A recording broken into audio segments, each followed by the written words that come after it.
உயிரிழப்புகள் குறித்து விசாரிப்பதற்காக விசேட குழு ஒன்றை நியமிக்குமாறு வலியுறுத்தப்பட்டிருக்கிறது. அது மாத்திரமல்லாமல் இன்றைய தினமும் காலநிலை மாற்றம் குறித்து மக்களுக்கு கடும் எச்சரிக்கை விடுக்கப்பட்டிருக்கிறது. இந்த நிலையில் விமல் வீரவன்சவை கைது செய்வதற்கான தீவிர நடவடிக்கைகளை குற்றப்புலனாய்வு பிரிவினர் மேற்கொண்டு வருகின்றனர். இவ்வாறு இன்று இலங்கையில் பதிவான பல முக்கிய செய்திகளை தொகுத்து வழங்குகின்றது இன்றைய செய்திகளின் தொகுப்பு.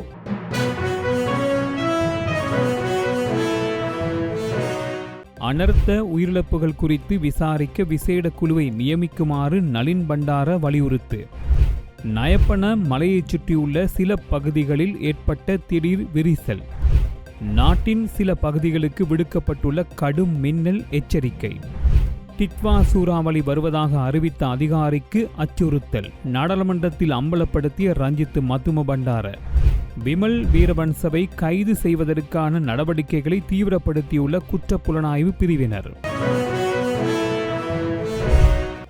அனர்த்த உயிரிழப்புகள் குறித்து விசாரிப்பதற்காக விசேடமான குழு ஒன்றை நியமிக்க வேண்டும் என்று ஐக்கிய மக்கள் சக்தியின் குருநாகல் மாவட்ட நாடாளுமன்ற உறுப்பினர் நளின் பண்டார தெரிவித்திருக்கிறார். இன்றைய தினம் நாடாளுமன்றத்தில் உரையாற்றும் போதே அவர் இந்த விடயத்தை கூறியிருக்கிறார். அது மாத்திரமல்லாமல் அனர்த்தத்தின் போது அதிகமான உயிரிழப்புகள் ஏற்படுவதற்கும் சொத்து சேதங்கள் ஏற்படுவதற்கும் அரசாங்கத்தின் அலட்சியமே காரணம் என்றும் அவர் ஒரு குற்றச்சாட்டை முன்வைத்திருக்கிறார். இதன் அடிப்படையில் தற்போது இந்த அனர்த்தத்தால் ஏற்பட்ட சேதங்கள் குறித்தும் உயிரிழப்புகள் குறித்தும் விசாரிப்பதற்காக விசேட குழு ஒன்றை நியமிக்க வேண்டும் என்று அவர் வலியுறுத்தியிருக்கிறார். அது மாத்திரமல்லாமல் அனர்த்த நிலையின் போது நீர்ப்பாசன திணைக்களம் செயற்பட்ட விதம் குறித்தும் விசாரிப்பதற்கு ஒரு குழுவை நியமிக்க வேண்டும் என்றும் அவர் தெரிவித்திருக்கிறார். அது மாத்திரமல்லாமல் இந்த அரசாங்கம் அனர்த்த நிலைமையை முகாமைத்துவம் செய்வதில் தோல்வியடைந்துள்ளதாக அவர் தெரிவித்திருக்கிறார். இந்த அரசாங்கம் அரச ஊழியர்களின் சுயாதீன தன்மையை இல்லாதொழித்திருப்பதாகவும் அதனால் அவர்களால் சிறப்பாக செயற்பட முடியவில்லை என்றும் குற்றச்சாட்டியிருக்கிறார். இந்த நிலையில் அரசாங்கமானது இந்த அனைத்து செயல்களுக்கும் பொறுப்பு கூற வேண்டும் என்றும் இதனை விசாரிப்பதற்காகவும் விசேடமாக ஒரு குழுவை நியமிக்க வேண்டும் என்றும் அவர் வலியுறுத்தியிருக்கிறார். நாட்டில் ஏற்பட்ட சீரற்ற காலநிலையானது தற்போது சற்று தணிந்திருந்தாலும் மலையக பகுதிகளில் மண் சரிவு மற்றும் நிலத்தில் திடீரென விரிசல்கள் ஏற்படும் அபாயம் நிலவுவதாக எச்சரிக்கப்பட்டுள்ளது. அது மாத்திரமல்லாமல் இந்த சீரற்ற காலநிலையால் அதிகமாக மலையக பகுதிகளே பாதிக்கப்பட்டிருக்கிறது. இந்த நிலையில் கொத்மலையில் உள்ள நயவன மலைப்பகுதியை சுற்றியிருக்கக்கூடிய பகுதிகளில் திடீர் விரிசல் ஏற்பட்டிருக்கிறது. இவ்வாறு நிலத்தில் ஏற்பட்ட விரிசல்கள் காரணமாக அங்கிருந்த வீடுகள் இடிந்து விழுந்திருப்பதாகவும் தெரிய வந்திருக்கிறது. கொத்மலையில் உள்ள நயவன கிராமத்திற்கு செல்லக்கூடிய வீதிகளில் விரிசல்கள் ஏற்பட்டிருப்பதாகவும் இதன் காரணமாக நிலமானது 1.5 அடி அளவிற்கு தாளிறங்கியிருப்பதாகவும் தெரிய வந்திருக்கிறது. இந்த அபாய நிலை காரணமாக நயவன பகுதியில் வசித்த 30 குடும்பங்களை சேர்ந்து சுமார் 150 பேர் அந்த இடங்களில் இருந்து இடம்பெயர்ந்து சென்றிருப்பதாக தெரிய வந்திருக்கிறது. இவர்கள் தற்போது பாதுகாப்பு முகாம்களில் தங்க வைக்கப்பட்டிருப்பதாகவும் தெரிய வந்திருக்கிறது. இதேவேளை கம்பளை நூரெலியா பிரதான வீதியில் இருக்கக்கூடிய துணிகை உள்ள பகுதியிலேயும் இவ்வாறு விரிசல்கள் ஏற்பட்டிருப்பதாக அப்பகுதி மக்கள் தெரிவித்திருக்கின்றனர். இதேவேளை கம்பளை பகுதியில் கடந்த 28ஆம் திகதி மண்சரிவு ஏற்பட்ட பகுதிகளில் மீண்டும் மண்சரிவுகள் பதிவாகி இருப்பதாகவும் தெரிய வந்திருக்கிறது. இந்த நிலையில் தேசிய கட்டிட ஆராய்ச்சி நிறுவனமானது அந்த பகுதியில் இருக்கக்கூடிய மக்களை அந்த பகுதியிலிருந்து வேறு பாதுகாப்பான பகுதிகளுக்கு செல்லுமாறு எச்சரிக்கை விடுத்திருக்கிறது. இவ்வாறான சூழ்நிலையில் கண்டி, கேகாலை, குருநாகல் மற்றும் மாத்தளை போன்ற பகுதிகளுக்கு விடுக்கப்பட்டிருந்த மண்சரிவு சிவப்பு எச்சரிக்கையானது தற்போது நீடிக்கப்பட்டிருப்பதாகவும் தெரிய வந்திருக்கிறது.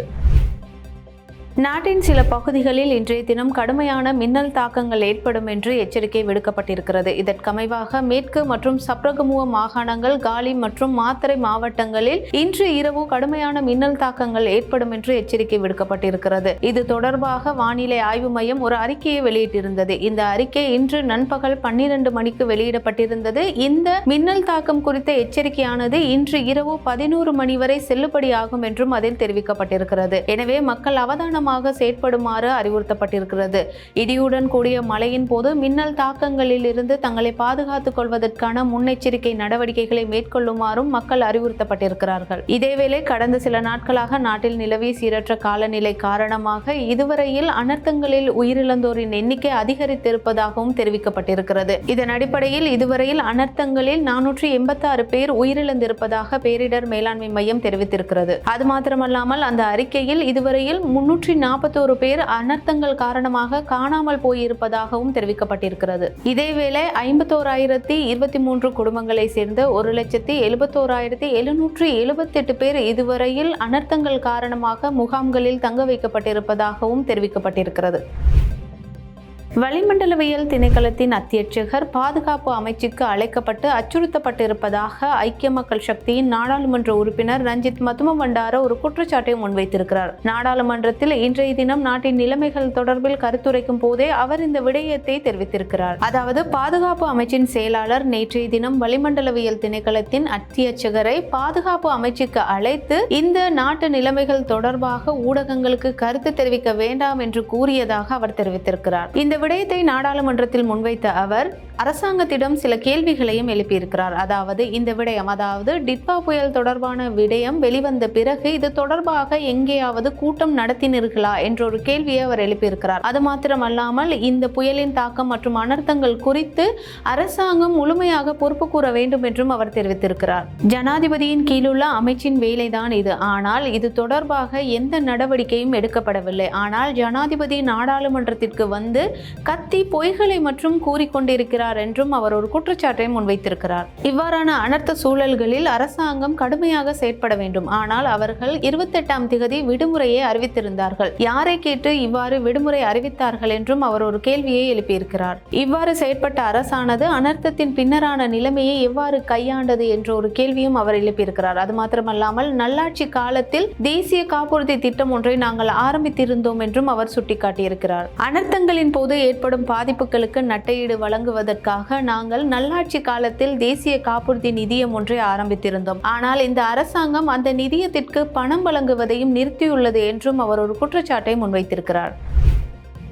கொழும்பு மாவட்டத்தின் முன்னாள் அமைச்சர் விமல் வீரவன்சவை கைது செய்வதற்கான நடவடிக்கைகளை குற்றப்புலனாய்வு பிரிவினர் நேற்று முதல் ஆரம்பித்திருக்கின்றனர். இதன் அடிப்படையில் விமல் வீரவன்சவின் கோகந்தர வீடு மற்றும் பத்திரமுல்லை அலுவலகத்தில் குற்றப்புலனாய்வு பிரிவினர் அவரை தேடி சென்றிருக்கிறார்கள். இதன் போது அவர் அங்கு இல்லை என்பதையும் குற்றப்புலனாய்வு பிரிவினர் கண்டறிந்திருக்கின்றனர். கொழும்பு நீதவான் நீதிமன்றம் நேற்று முன்தினம் விமல் வீரவன்சவிற்கு எதிராக பிடியாணை உத்தரவு பிறப்பித்திருந்தது. இந்த உத்தரவிற்கு அமைவாக தற்போது விமல் வீரவன்ச கைது செய்வதற்கான நடவடிக்கைகள் தீவிரப்படுத்தப்பட்டுள்ளன. இதன் அடிப்படையிலே விமல் வீரவன்சவின் வீடு மற்றும் அலுவலகத்தில் குற்றப்புலனாய்வு பிரிவினரால் சோதனைகள் நடத்தப்பட்டிருக்கிறது. இதன் போது விமல் வீரவன்ச அங்கு இல்லை என்பதனால் அந்த வீட்டு உறுப்பினர்கள் மற்றும் அலுவலக ஊழியர்களிடம் விசாரணைகள் நடத்தப்பட்டதாக தெரிய வந்திருக்கிறது. தேசிய சுதந்திர முன்னணிக்கு ஜனாதிபதி செயலகத்தினால் வழங்கப்பட்ட 40 அரசு வாகனங்களை தவறாக பயன்படுத்திய குற்றச்சாட்டானது விமல் வீரவன்ச மீது முன்வைக்கப்பட்டிருக்கிறது. இதனால் அரசாங்கத்திற்கு